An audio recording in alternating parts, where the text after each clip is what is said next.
الحمد لله الحمد لله رب العالمين الرحمن الرحيم مالك يوم الدين. يا أيها الذين آمنوا اتقوا الله حق تقاته ولا تموتن إلا وأنتم مسلمون. يا أيها الناس اتقوا ربكم الذي خلقكم من نفس واحدة وخلق منها زوجها وبث منهما رجالا كثيرا ونساء واتقوا الله الذي تساءلون به والأرحام إن الله كان عليكم رقيبا. يا أيها الذين آمنوا اتقوا الله وقولوا قولا سديدا يصلح لكم أعمالكم ويغفر لكم ذنوبكم ومن يطع الله ورسوله فقد فاز فوزا عظيما.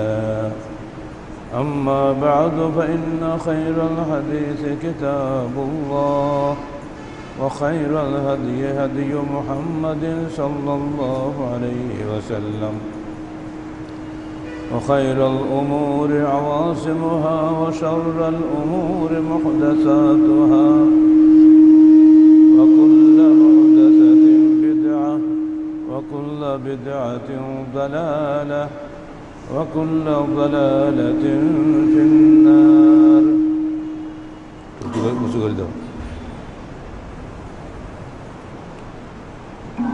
فقد قال الله تعالى في الكلام المجيد: فأعوذ بالله السميع العليم من الشيطان الرجيم.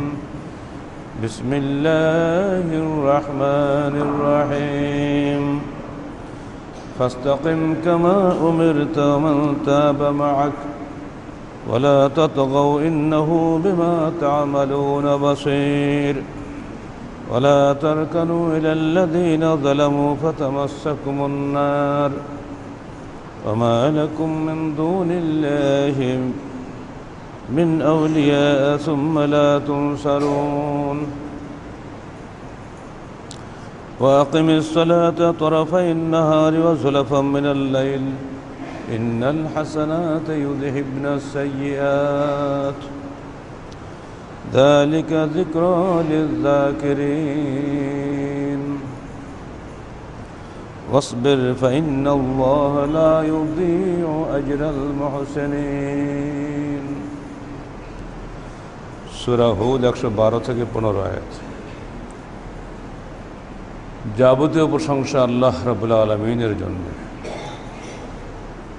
যিনি আমাদেরকে হীন হায়াতে বাঁচিয়ে রেখে রমজান মোবারকের রহমত ও বরকত থেকে বঞ্চিত না করে সুস্থ হালে এর মাগফিরাতের সুযোগ গ্রহণের জন্য মসজিদের আজকে যা সকাল থেকে বৃষ্টি হচ্ছিল, যদি ওরকমই এখানে শুরু হয়ে যেত আমরা মসজিদে আসার সুযোগ পেতাম কিনা আল্লাহ পাক ভালো জানে। যে আল্লাহ পাক আমাদেরকে মসজিদে আসার এবং রমজান মোবারকের এই জুমায় অংশগ্রহণ করার সুযোগ দান করেছেন, সেই সঙ্গে রমজান মোবারকের অগণিত সওয়াব লাভের ধন্য করেছেন, সে আল্লাহ পাকের উদ্দেশ্যে আসুন অন্তর থেকে বলি আলহামদুলিল্লাহ আলহামদুলিল্লাহ। যাবতীয় দরুদ ও সালাত সেই নবীর শানে, যিনি কওমের পদস্খলনে সর্বদা চিন্তাক্লিষ্ট থাকতেন। হেরা গুহাতে মাসের পর মাস ইতিকাফে থেকে আল্লাহর কাছে প্রার্থনা করতেন, হে আল্লাহ, জাতির এই অধঃপতিত জাতিকে কিভাবে উন্নতির সোপানে নিয়ে যাওয়া যায় তুমি আমাকে পথ দেখাও। দীর্ঘ 6 মাস থেকে তার কাছে বারবার স্বপ্ন আসতে থাকে, যেটাই তিনি স্বপ্নে দেখতেন পরদিন সকালে মিসলা ফালাকিস সুবহ, প্রভাত সূর্যের স্পষ্ট কিরণের ন্যায় তিনি তা সত্য বলে দেখতে পেতেন। এমনি করে করে দীর্ঘ 6 মাস পর হঠাৎ করে নাজিল হয়ে গেল ইকরা বিসমি রাব্বিকাল্লাযী খালাক। সত্যের সন্ধান আল্লাহ তাকে দিলেন। বুঝিয়ে দেওয়া হলো যে মানুষকে পরিবর্তন করার দ্বিতীয় কোনো ঔষধ নাই তার লক্ষ্য পরিবর্তন ছাড়া। মানুষ যখন সব কিছু দুনিয়াবী লক্ষ্য নিয়ে কাজ করবে সে পদস্খলিত হবেই। যখন তার লক্ষ্য ঘুরিয়ে আল্লাহমুখী করা হবে তখনই সে সত্যিকারের মানুষে পরিণত হবে। এই লক্ষ্য পরিবর্তন করার নির্দেশনা তিনি লাভ করলেন হেরা গুহাতে রমজানুল মুবারকের এই পবিত্র মাসে। এই লক্ষ্য পরিবর্তন করার ফলে মানুষের মধ্যে যে মানবতা ফিরে আসে, শয়তান প্রতি মুহূর্ত সেখানে তাকে লক্ষ্যচ্যুত করার চেষ্টা করে। শয়তান ওই প্রতিজ্ঞা নিয়েই জান্নাত থেকে বহিষ্কৃত হয়েছিল। তো মানুষকে আল্লাহর পথে ধরে রাখা কঠিন ব্যাপার। তাকওয়ার অনুশীলনের জন্য রমজান আসে, কিন্তু তাকওয়ার উপরে নিজেকে দৃঢ় রাখা কঠিন ব্যাপার। কিভাবে রাখা যায় এ বিষয়ে আল্লাহ পাক সূরা হুদের এই 4টি আয়াতে অন্তত 6টি দিক নির্দেশনা আমাদেরকে দান করেছে। এগুলো মনে রাখতে পারলে আমরা হয়তো আমাদের নিজেদের নফসকে নিয়ন্ত্রিত রাখতে পারবো, শয়তানের খপ্পর থেকে মুক্ত থাকতে পারবো এবং তাকওয়ার অনুসরণের মাধ্যমে আল্লাহর পথে দৃঢ় থাকতে পারবো। আল্লাহ তার রসুলকে বলছেন, অর্থাৎ আমাদেরকে বলছেন, ফাস্তাকিম কামা উমিরতা, তোমাকে যেভাবে নির্দেশ দান করা হয়েছে তার উপরে তুমি দৃঢ় থাকো। ওমান তাবা মাআকা, এবং তোমার সঙ্গে যারা তওবা করেছে কুফরি থেকে, শিরক থেকে তৌহিদে ফিরে এসেছে, সেই সব মুসলমানদের জন্য আমার একই নির্দেশ, যেভাবে তোমাকে আল্লাহর পক্ষ থেকে নির্দেশ দেওয়া হয়েছে তার উপরে ফাস্তাকিম, দৃঢ় থাকো। ওয়ালা তাতগাও ইন্নাহু বিমা তা'মালুনা বাসীর, সীমা লঙ্ঘন করো না, কারণ তোমরা যা করছো আল্লাহ সবই দেখছেন। একটি আয়াতে 2টি দিক নির্দেশনা, 3টি নির্দেশনা এসে গেল। পরের আয়াতে আল্লাহ বলছেন ওয়ালা তারকানু ইলাল্লাযীনা যালামু ফাতামাসসাকুমুন নার, যারা জালেম তাদের দিকে ঝুঁকো না, তাদের কাছে যাওয়া তো পড়বে, ওদিকে ঝোঁকাও যাবে না। কঠিন ব্যাপার। জালামদের সঙ্গে ওঠা বসা করো না, এটা না বলে বলা হচ্ছে জালামদের দিকে ঝুঁকো না। কী হবে তাহলে? ফাতামাসসাকুমুন নার, আগুন তোমাকে স্পর্শ করবে, অর্থাৎ জাহান্নামের আগুন তোমাকে স্পর্শ করবে। ওয়া মা লাকুম মিন দুনিল্লাহি মিন আউলিয়া সুম্মা লা তুনসারুন, মনে রেখে দিও আল্লাহর কাছ থেকে বাঁচানোর জন্য কোনো বন্ধু তুমি পাবে না এবং তুমি আদৌ সাহায্যপ্রাপ্ত হবে না। অতএব কোনো জালেমের দিকে মাথা ঝুঁকিও না, অন্তর ঝুঁকিও না। 3য় আয়াত, ওয়া আকিমিস সালাতা তারাফায়ান নাহার ওয়া যুলাফা মিনাল লাইল, দিনের 2 প্রান্তে সালাত সঠিকভাবে কায়েম করো এবং রাত্রির একটি অংশ, দিনের অর্থাৎ পূর্বাহ্নে ফজরের সালাত, অপরাহ্নে জোহর আসরের সালাত, রাতের একটি অংশে মাগরিব ও ইশার সালাত। রাত্রি শুরু হয় সূর্যাস্তের পর থেকেই, প্রথমার্ধে মাগরিবের সালাত, এরপরে গিয়ে রাত্রি যত গভীর হয় তত ভালো, এশার সালাত। এগুলো না করলে তাকওয়া টিকে থাকবে না। সুন্দর ব্যাখ্যা দেওয়া হচ্ছে, ইন্নাল হাসানাতে, নিশ্চয় নেকির কাজসমূহ, ইউযহিবনা সাইয়্যাতে, পাপসমূহকে বিদূরিত করে।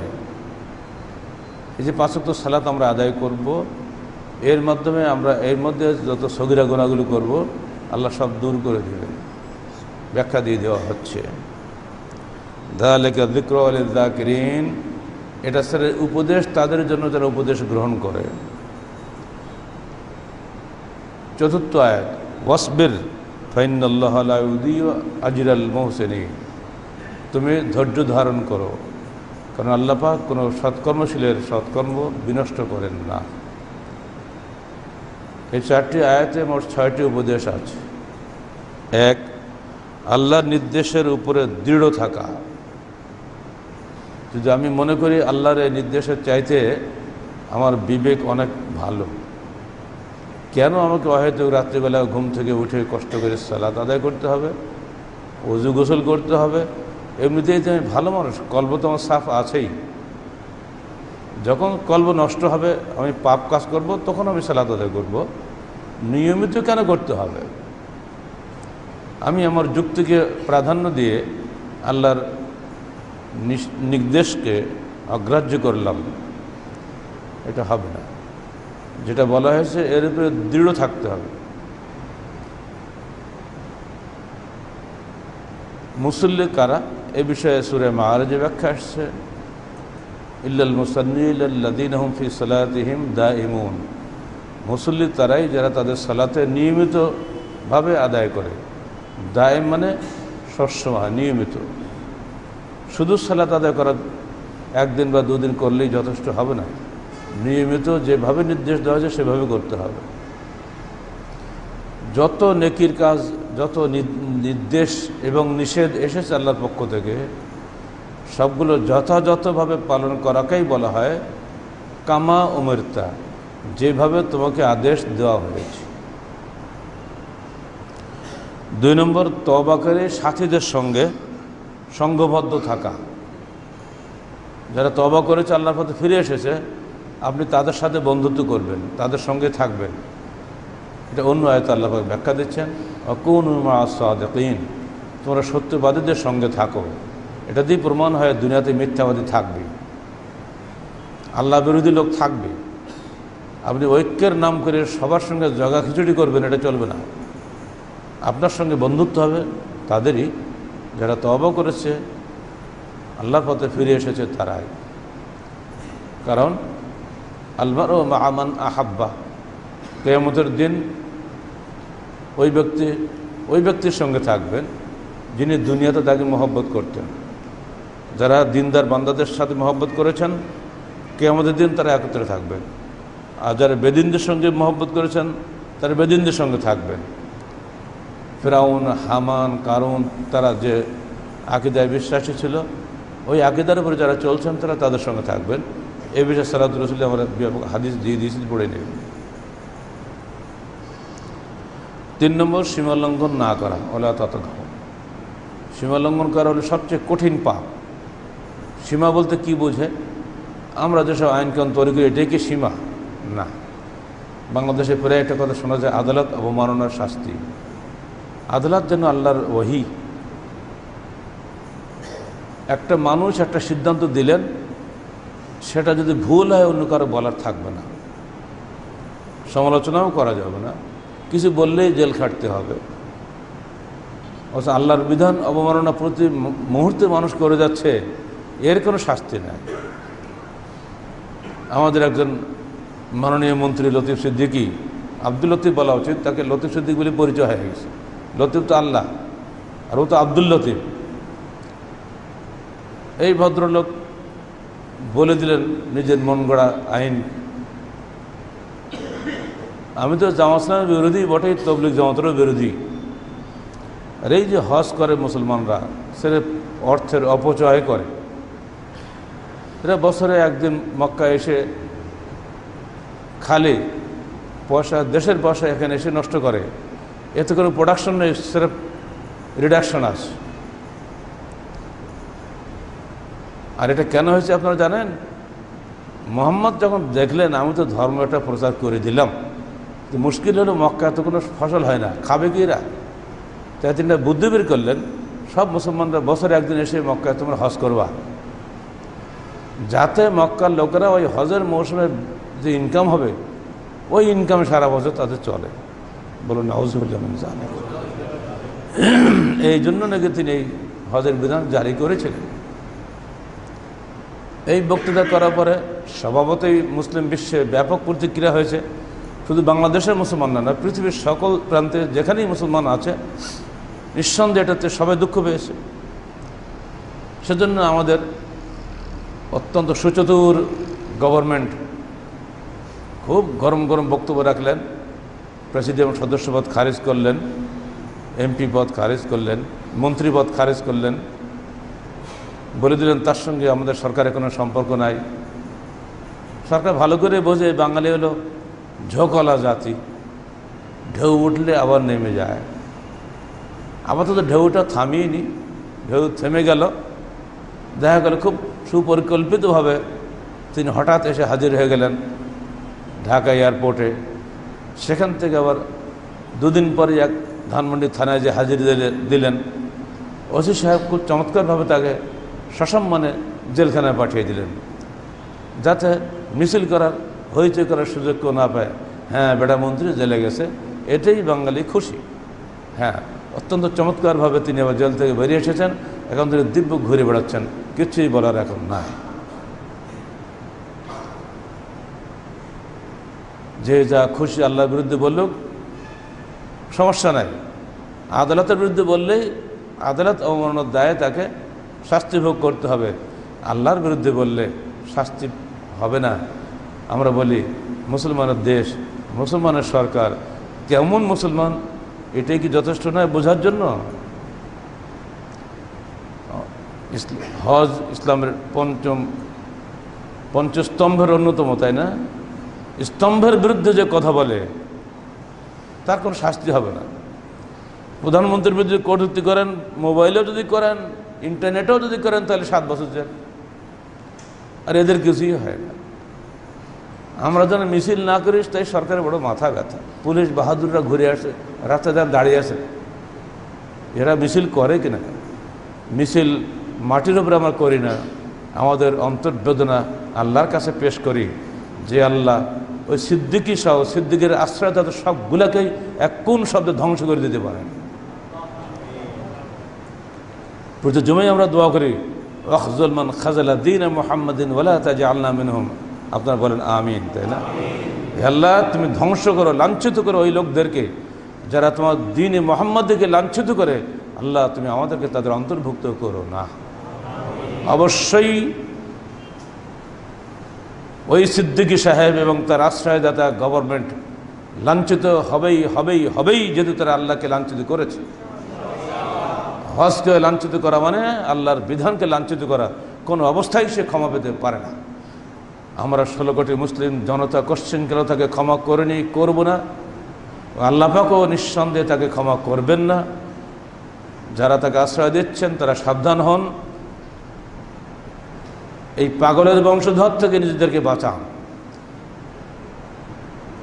একটা অমুসলিম মন্ত্রী নানকিং, তিনি পর্যন্ত বলে ফেলেছেন উনি হলেন বয়স্ক প্রতিবন্ধী। আর একজন মন্ত্রী বলেছে ওর পাগলের বংশধর। যে কটা সিদ্দিকি আছে ওই গোষ্ঠীতে সবগুলোই পাগল। কেউ সিকি পাগল, কেউ 50% পাগল, কেউ 70% পাগল, কেউ 90% পাগল, ও সবাই পাগল। এত কিছু বলার পরও আমার সরকার নির্বিকার। কি চমৎকারভাবে তাকে বাঁচিয়ে নিয়ে আসলো। আল্লাহ বলছেন, বলা তা গাও, খবরদার সীমা লঙ্ঘন করো না। ওই ব্যক্তি সীমা লঙ্ঘন করেছে, ওই ব্যক্তির আশ্রয়দাতারাও সীমা লঙ্ঘন করেছে। ওরা এখন কিন্তু আল্লাহর বিধানের সামনে পড়ে গেছে। দেখি আল্লাহ তাদেরকে কতক্ষণ সহ্য করেন। আমরা খালি দোয়া করবো, আল্লাহ তুমি কোনো ইসলামের শত্রুকে তুমি ছাড় দিও না, যেই হোক না কেন। 4 নম্বর, জালেমদের প্রতি আগ্রহশীল না হওয়া। যারা জুলুম করে, আপনাদের একটা ভালো ধারণা আছে আল্লাহ গফুর রহিম, আল্লাহ সবাইকে ক্ষমা করে দেন। আর আমার নবী সবাইকে ক্ষমা করেছে। অর্থাৎ আপনার পরে যতই মারুক, যতই জুলুম করে, আপনি কিছুই বলতে পারবেন না। আপনি উদার মানুষ, আপনি নেতা মানুষ, আপনি সবাইকে ক্ষমাই করবেন। নেতার কাজ খালি ক্ষমাই করা। এইসব যুক্তি ইসলামের ক্ষেত্রে চলে না। আল্লাহর বিধান থেকে ডাইনে বায়ে বিচ্যুত হলেই তার সঙ্গে আমার কোনো সম্পর্ক নাই, পরিষ্কারভাবে নিষেধ রয়েছে। একজন লোক বেদাত করবে, আপনি তার সঙ্গে খাতির করে জিলেবি খাবেন? একজন শিরিক করবে, যেহেতু আপনার আত্মীয় মানুষ, অতএব তার শিরিককে আপনি বরদাস্ত করবেন? হবে না। ঝোঁকাও যাবে না, তার বাড়িতে বসে খাওয়া দাওয়া পরিবর্গে, তার দিকে তাকানোও যাবে না। হ্যাঁ, জালেম করে যাচ্ছে, আমাকে জুলুম প্রতিরোধের ক্ষমতা নেই, আমি ধৈর্য ধারণ করব, কিন্তু কখন এই অন্তর থেকে বা জবান থেকে বা মাল দিয়ে বা হাত দিয়ে তাকে আদৌ কোনো সহযোগিতা করব না। এটাই হলো বাঁচার পথ। কারণ আল্লাহর নির্দেশ, ওলা তার কোনো ইলাল্লাযীনা যালামু, যারা জুলুম করে তাদের দিকে হে মোহাম্মদ, হে মোহাম্মদের সাথীরা, তোমরা ঝুঁকো না, ঝুঁকে পড়ো না। এই আয়াতের ব্যাখ্যা অত্যন্ত চমৎকারভাবে রইসুল মুফাসসিরিন আব্দুল ইবনে আব্বাস রাদিয়াল্লাহু আনহু দিয়েছেন। ওটা আমার বলতে লোভ সম্বরণ করতে পারছি না, এত সুন্দর কথা উনি বলেছেন। ওয়াহাজা, ইবনে কাসির বলছেন ওয়াহাজা কাউলুন হাসান, চমৎকার ব্যাখ্যা। কি সেটা? ক্বাল ইবনে আব্বাস লা তামিলু ইলাল্লাযিনা যালামু ওয়া লা তাস্তাঈনু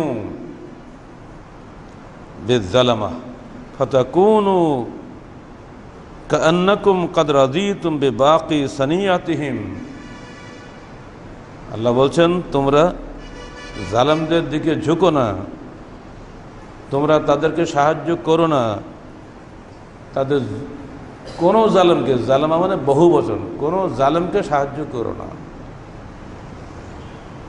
ফাতাকুনু কাআন্নাকুম ক্বাদ রাযীতুম বিবাকি সানিয়াতিহিম, তাহলে তুমি তাদের কর্মের সহযোগী হিসাবে গণ্য হবে। ঠিক বলেনি? খুব সুন্দর কথা না? তুমি তাদের কর্মের উপরে সন্তুষ্ট আছো, এটাই প্রমাণিত হবে। অতএব হে মানুষ, সাবধান।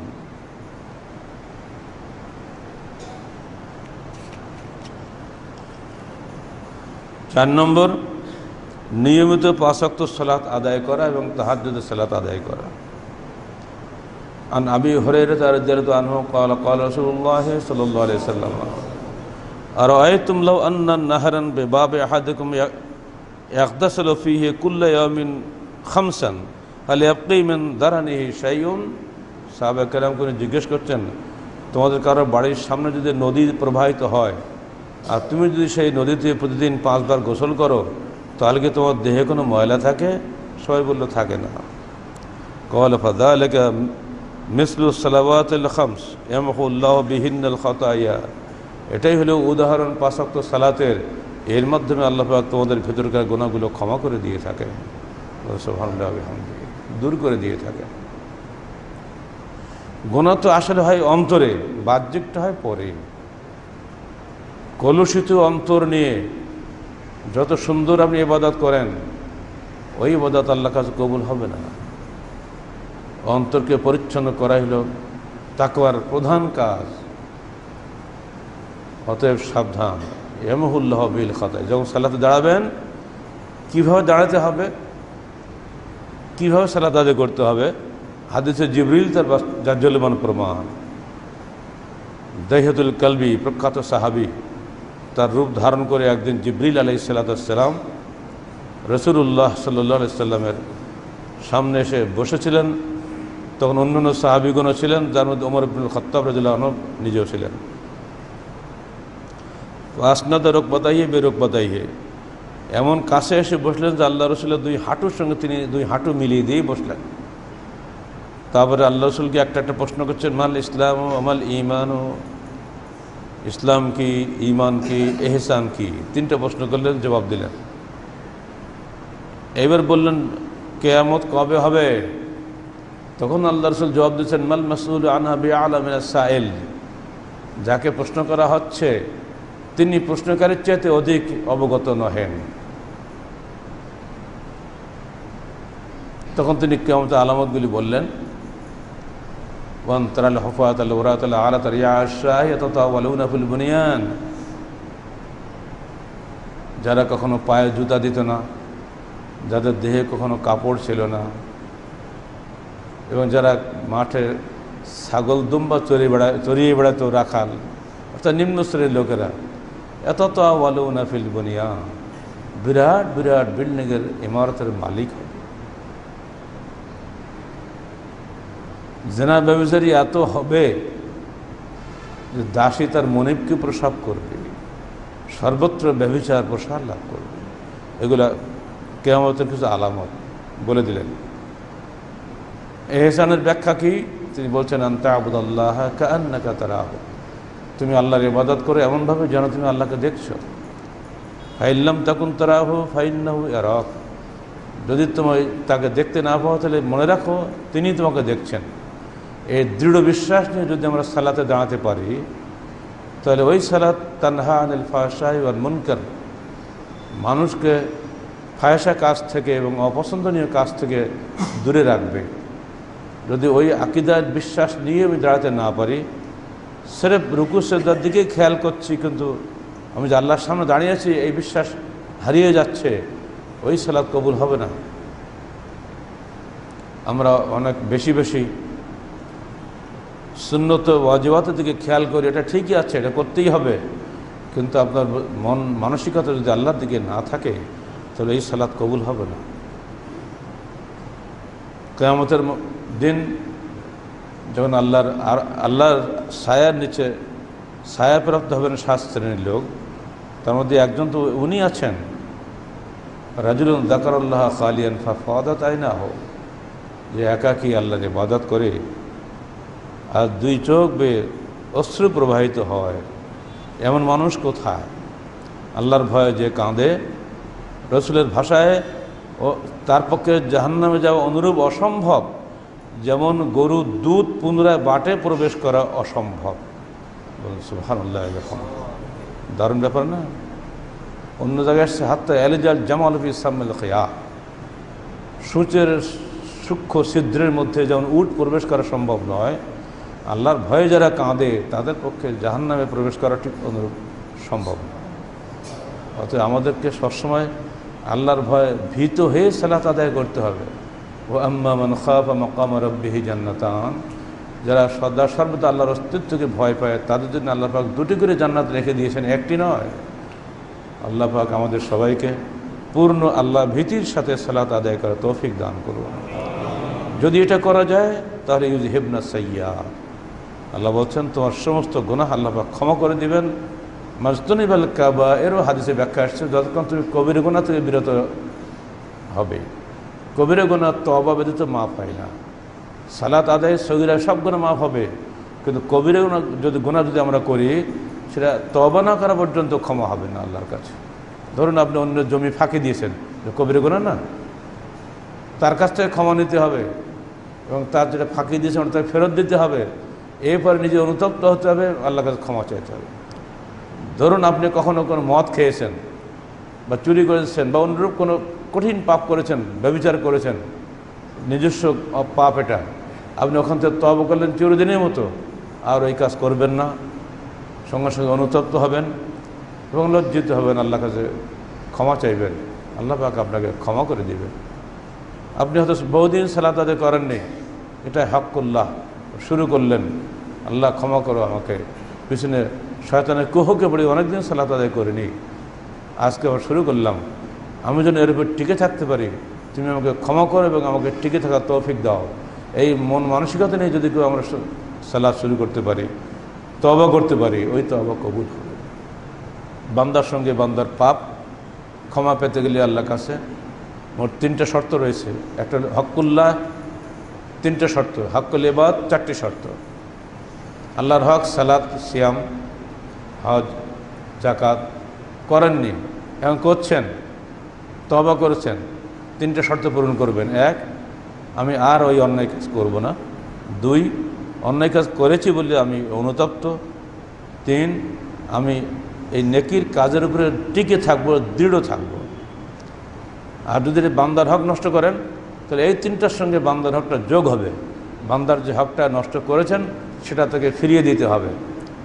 মনে পড়ে পিছনের দিকের কথা, বিখ্যাত সাহাবী আব্দুল্লাহ ইবনে মাসউদ, তাকে একজন লোক ফতোয়া চেয়ে বলল,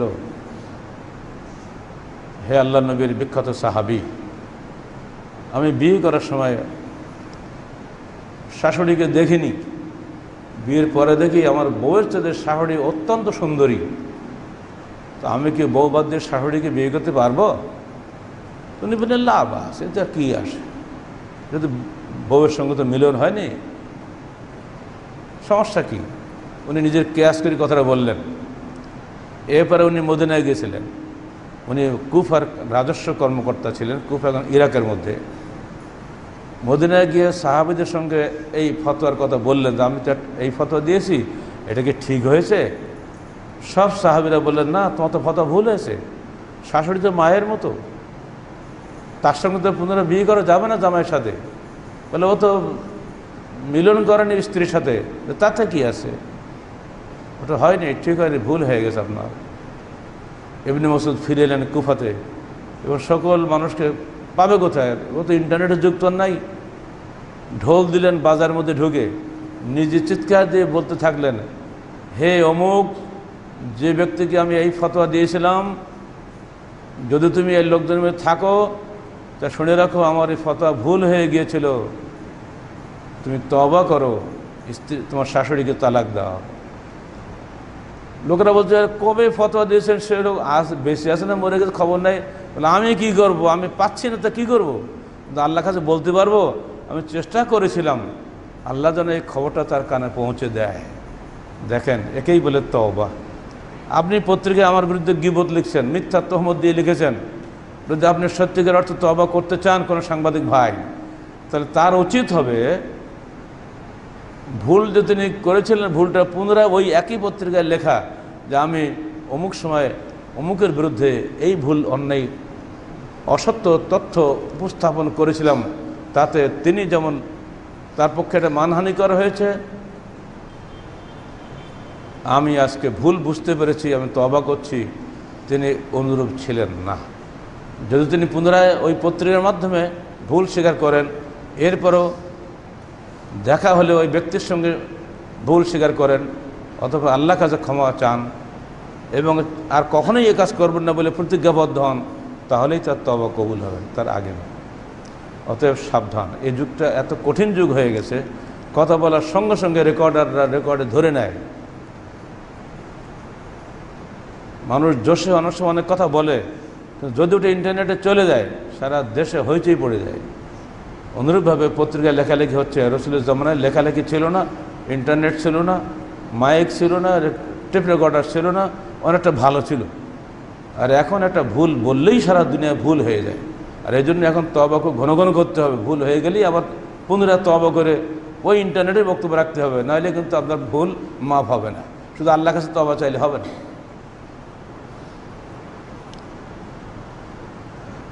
এরপর আল্লাহ পাক বলছেন, ইয়া আইয়ুহাল মুযাম্মিল কুমিল লাইলা ইল্লা কালিলা নিসফাহু আও ইনকুস মিনহু কালিলা।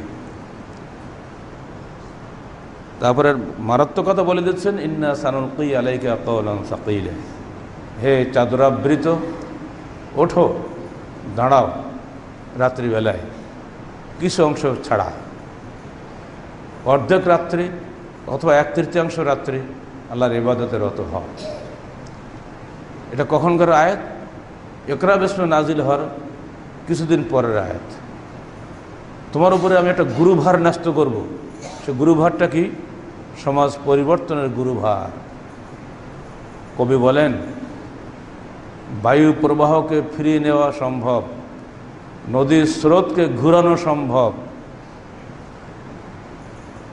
কিন্তু তার চেয়ে তো বেশি অসম্ভব একটা পথভ্রষ্ট জাতিকে আল্লাহর পথে ফিরিয়ে আনা। কথা ঠিক বলেনি? সেই গুরুবারে হে মোহাম্মদ, তোমার উপরে আমরা নাজিল করবো, ইন্না সানুলকি আলাইকা কাওলান সাকিলা। এর আরেকটি ব্যাখ্যা রয়েছে। যায়েদ ইবনে সাবিত বলছেন, একদিন হঠাৎ ওহী নাজিল হলো, সেই সময় আল্লাহ রসুল আমার উরুর উপরে উরু দিয়ে বসেছিলেন, এমন চাপ দিলেন যে মনে হলো আমার উরুর হাড্ডি ভেঙে যাবে। মা আয়েশা সিদ্দিকা বলছেন, তখন ওহী নাজিল হতো, প্রচণ্ড শীতের মধ্যে তার দেহ ঘেমে জামা ভিজে যেত। এটাও কিন্তু সাকিরার অন্যতম ব্যাখ্যা। এটা হলো বাহ্যিক কষ্ট, আর আসল বিষয়টি হলো ভ্রান্ত সমাজকে আল্লাহর পথে ফিরিয়ে আনার কষ্ট। যে দায়িত্ব পালন করতে গিয়ে তিনি এই পৃথিবীতে সবচেয়ে নির্যাতিত হয়েছিলেন, অসংখ্য অপবাদে তিনি অপবাদগ্রস্ত হয়েছিলেন, প্রায় 13 বার তিনি হত্যার সম্মুখীন হয়ে জীবন ফিরে পেয়েছিলেন। মৃত্যুর একদিন আগেও পর্যন্ত তাকে যুদ্ধ করার জন্য বাহিনী প্রেরণ করতে হয়েছে। সারা জীবনটা তিনি ছিলেন সংগ্রামী জীবন। একটাই কারণ, আল্লাহ আগেই বলে দিয়েছেন, দেখো হে মোহাম্মদ, ইন্না সানুলকি আলাইকা কাওলান সাকিলা, সত্তর তোমার উপরে আমরা নাজিল করব অত্যন্ত ভারী একটা বস্তু। সে ভারী বস্তু তিনি পরে বুঝতে পারলেন।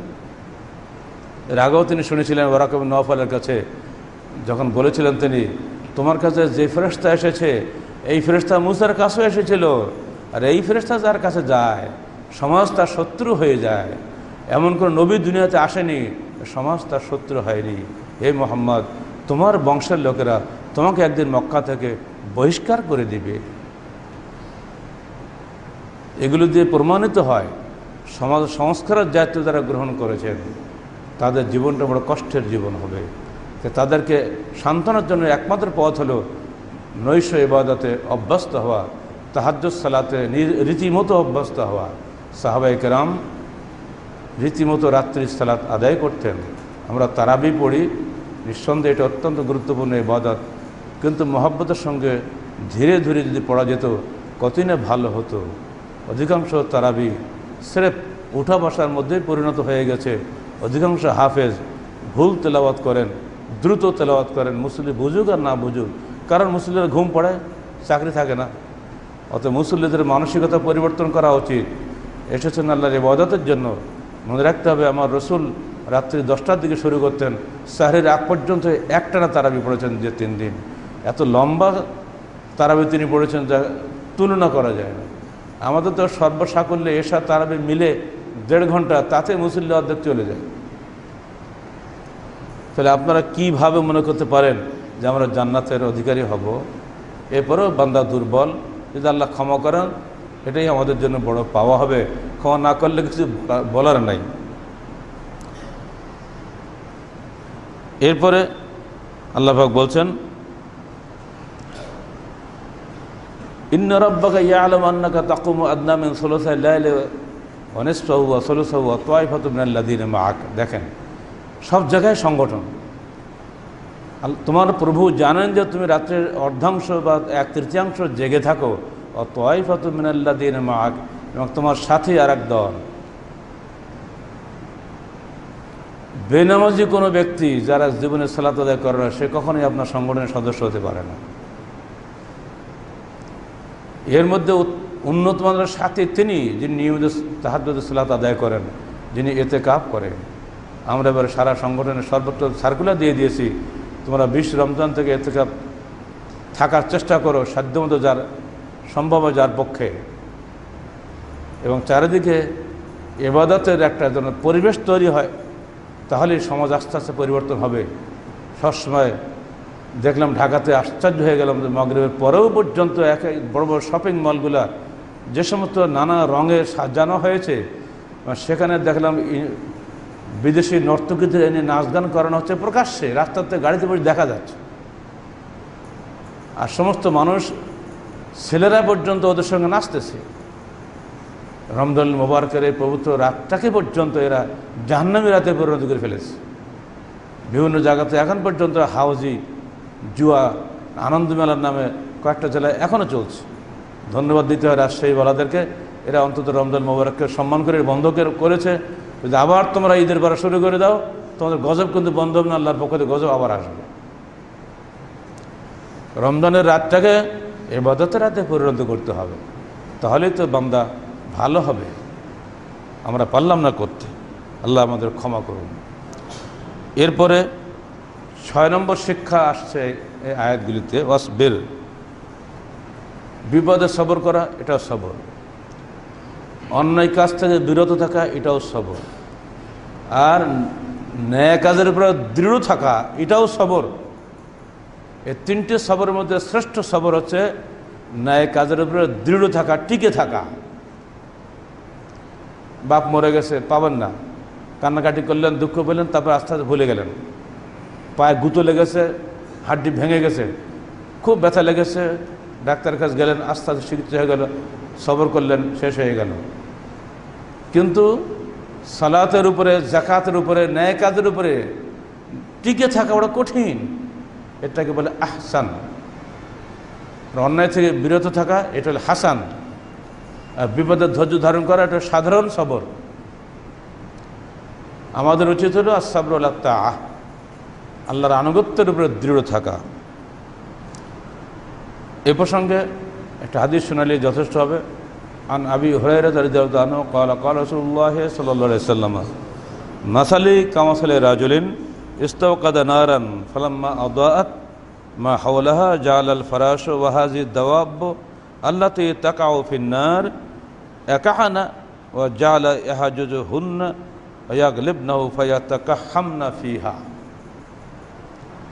ফাআনা আখিযুম বিহুজাজিকুম আনিন নার ওয়া আনতুম তাকাহামুনা ফিহা। রাওয়াহুল বুখারী। আবু হুরায়রা রাদিয়াল্লাহু আনহু থেকে বর্ণিত, রাসূল আকরাম সাল্লাল্লাহু আলাইহি ওয়াসাল্লাম ইরশাদ করেন, আমার তুলনা ওই ব্যক্তির মতো যে ব্যক্তি এক জায়গায় আগুন জ্বালল এবং সেই আগুনে যত কীট পতঙ্গ ঝাঁপিয়ে পড়ল, আর ওই যিনি আগুন জ্বেলেছেন উনি আবার এই কীট পতঙ্গগুলো হটিয়ে দিচ্ছেন যে আমি আগুন জ্বেলেছি শীতে আগুন পোহানোর জন্য, তোরা সেখানে মরিস কেন? ও চেষ্টা করছে, হয় নাকি বুঝলে? এবার আল্লাহ রাসূল বলছেন, ও আনা আখিযুম বিহুজাজিকুম মিনান নার, আমি হলাম তোমাদেরকে ওই আগুন থেকে বাঁচানেওয়ালা, টেনে ধরনেওয়ালা। তোমরা আগুনে ঝাঁপ দিচ্ছ, আমাকে ডিঙিয়ে যে আগুনে ঝাঁপ দিচ্ছ, আর আমি তোমাদের কোমর ধরে করে টানছি, বাবা যেও না, যেও না, আগুনে ঝাঁপ দিও না, ওখানে গেলেই তুমি পুড়ে মরবে। ওই আগুন যিনি জ্বেলেছেন তিনি যেমন কীট পতঙ্গকে রক্ষা করতে পারছেন না, আমিও তেমনি তোমাদেরকে বারবার চেষ্টা করে ধরে রাখতে পারছি না। অতএব বাবার সাবধান, জান্নাতের পথ খুবই খোলা, খুবই সহজ, আর জান্নাতের পথ খুবই কঠিন, বেঁচে থাকার চেষ্টা করো। রাওয়াহুল বুখারী। আর একটা হাদিস শোনেন, জাবির বিন আব্দুল্লাহ রাদিয়াল্লাহু আনহু قال قال رسول الله صلى الله عليه وسلم মাসালুই কামাসালি রাজুলিন বানা দারান, আমার তুলনা ওই ব্যক্তির মতো যে ব্যক্তি একটা গৃহ নির্মাণ করলো, ওয়া জাআলা ফিহা মা'দুবাতান বা'সা দা'iয়ান, অতঃপর তিনি সেখানে খানাপিনার ব্যবস্থা করলেন এবং একজন আহ্বানকারীকে আহ্বায়ক হিসেবে লোকজনকে ডাকতে পাঠিয়ে দিলেন। ফামান আজাবা দাইয়া দাখালাদ দার, যে ব্যক্তি ওই আহ্বানকারীর আহ্বানে সাড়া দিল সে ব্যক্তি ওই গৃহে প্রবেশ করলো এবং দস্তরখান থেকে খানাপিনা খেলে উত্তম মানের খানা। আর যে ব্যক্তি ওই আহ্বানকারীর দাওয়াতকে প্রত্যাখ্যান করলো সে ব্যক্তি গৃহে প্রবেশ করতে পারল না এবং খেতেও পেল না। কালু, কালুকে একদল ফেরেশতা এসে এই উদাহরণ বর্ণনা করছেন, তো আল্লাহর রাসূল ঘুমিয়েছিলেন। তারা বলল, আর দারু আল জান্নাহ, ওই গৃহটি হচ্ছে জান্নাত। দাঈ মুহাম্মদ, আর আহ্বানকারী ব্যক্তি হলেন মুহাম্মদ। ফামান আতা মুহাম্মাদান ফাকাদ আতা আল্লাহ, যে ব্যক্তি মুহাম্মদের আনুগত্য করলো সে আল্লাহর আনুগত্য করলো। ফামান আসা মুহাম্মাদান ফাকাদ আসা আল্লাহ, আর যে ব্যক্তি মুহাম্মদের অবাধ্যতা করলো সে আল্লাহর অবাধ্যতা করলো। মুহাম্মাদুন ফারাকুম বাইনান নাস, মুহাম্মদ হচ্ছে মানুষের মধ্যে পার্থক্যকারী মানদণ্ড। আসল টাকা নকল টাকা, এখন ভেজাল টাকা নাকি বাজার ভর্তি হয়ে গেছে, এই বাছাই করার জন্য কষ্টি পাথর আছে। তো মুহাম্মাদুন ফারাকুম বাইনান নাস, মুহাম্মদ হচ্ছেন কষ্টি পাথর, মানুষের মধ্যে যাচাই বাছাই তার মাধ্যমেই হবে। যে ব্যক্তি তার আনুগত্য করবে সে ব্যক্তি আল্লাহর আনুগত্য করবে, যে ব্যক্তি তার অবাধ্যতা করবে সে ব্যক্তি আল্লাহর অবাধ্যতা করবে। অনেক অসুস্থ মস্তিষ্কের মানুষ বাংলাদেশে এখন আছে, তারা বলে আমরা কোরআন মানব, হাদিস মানব না। মুহাম্মদ কি কোরআন নাকি? ওনার বক্তব্যগুলোকে হাদিস নয়? আল্লাহ বলছেন মুহাম্মাদুন ফারাকুম বাইনান নাস, কোরআনুন ফারাকুম বাইনান নাস বলা হচ্ছে না, মুহাম্মাদুন ফারাকুম বাইনান নাস। মুহাম্মদ হচ্ছে মানুষের মধ্যে মানদণ্ড, তার প্রতিটি কথা এবং কর্মই হচ্ছে আমাদের জন্য অনুসরণীয়। কোরআন তার উপরে নাজিল হয়েছে, কোরআনেই বলেছে ওমা আতাকুমুর রাসূল ফাখুযুহু ওমা নাহাকুম আনহু ফান্তাহু, আমার রসুল তোমাদের যা নির্দেশ দেন তা গ্রহণ করো, যা নিষেধ করেন তা বর্জন করো। অর্থাৎ কোরআন তাকেই মানদণ্ড বানিয়েছে, হাদিসও তাকে মানদণ্ড বানিয়েছে, আর আমরা তাকে মানদণ্ড বলতে চাচ্ছি না। এটা বড় দুর্ভাগ্যের বিষয়। যদি কেউ সত্যিকার অর্থে জান্নাত পেতে চান, অবশ্য তার আগেই লক্ষ্য নির্ধারণ করুন আপনি আসলেই জান্নাত চান না জাহান্নাম চান। যদি জান্নাত চান তাহলে অবশ্যই আপনাকে কোরআন ও সহিহ হাদিসের অনুসারী হতে হবে, অর্থাৎ কোরআন, আল্লাহ এবং তার রসুলের আনুগত্যশীল বান্দা হতে হবে। আর এই 6টি অভ্যাস যদি গড়ে তুলতে পারি তাহলে হয়তোবা আল্লাহ পাক আমাদেরকে মেহেরবানি করে তাকওয়ার উপরে দৃঢ় রাখবেন।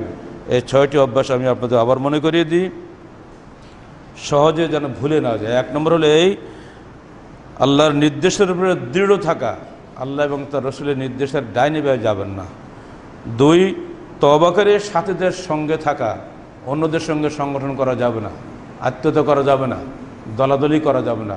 যারা তওবাকারী আপনি বুঝেন তাদের সঙ্গে থাকবেন। 3 নম্বর সীমা লঙ্ঘন করা যাবে না। সীমা বলতে কোরআন এবং হাদিসের যে সীমা, ওই সীমা লঙ্ঘন করা যাবে না। 4 নম্বর জালেমদের দিকে ঝুঁকে পড়া যাবে না। যারা জালেম করে সমাজে, আপনারা সবাই জানেন কারা জালেম, জানার জন্য কোনো ব্যাখ্যা লাগবে না। তাদের দিকে ঝুঁকেও পড়াও যাবে না, বন্ধুত্বতে পড়ি মরুক। 5 নম্বর নিয়মিত 5 ওয়াক্ত সালাত আদায় করা এবং রাত্রিকালীন ইবাদত করা। সারা বছর খালি তারাবি না, কিন্তু চেষ্টা করি যাতে আমরা আমাদের গুনাহ থেকে মাফ পেতে পারি এবং আল্লাহ পাক আমাদের সবাইকে জান্নাতুল ফেরদৌসে নিয়ে যাওয়ার তৌফিক দান করুন। 6 নম্বর সবর করা। আপনি যখনই নেকির পথে আসবেন তখন দুষ্টুরা আপনার বিরুদ্ধে জুলুম করবে, যখনই হকের পথে আসবেন দুষ্টুরা আপনাকে ছাড়বে না। লুতকে ছাড়েনি, কোন নবীকে ছাড়েনি, আপনাকে ছাড়বে না, মারবে, জেল খাটাবে, গালি দিবে। সবর করবেন। যদি পারেন তাহলে আপনার জন্য জান্নাতের দুয়ার খোলা আছে। আল্লাহ পাক আমাদের সবাইকে এই 6টি গুণ অর্জন করার তৌফিক দান করুন। আমিন। আকুলু কওলি হাযা আস্তাগফিরুল্লাহ লি ওয়া লাকুম ওয়া লিসাইরিল মুসলিমিন।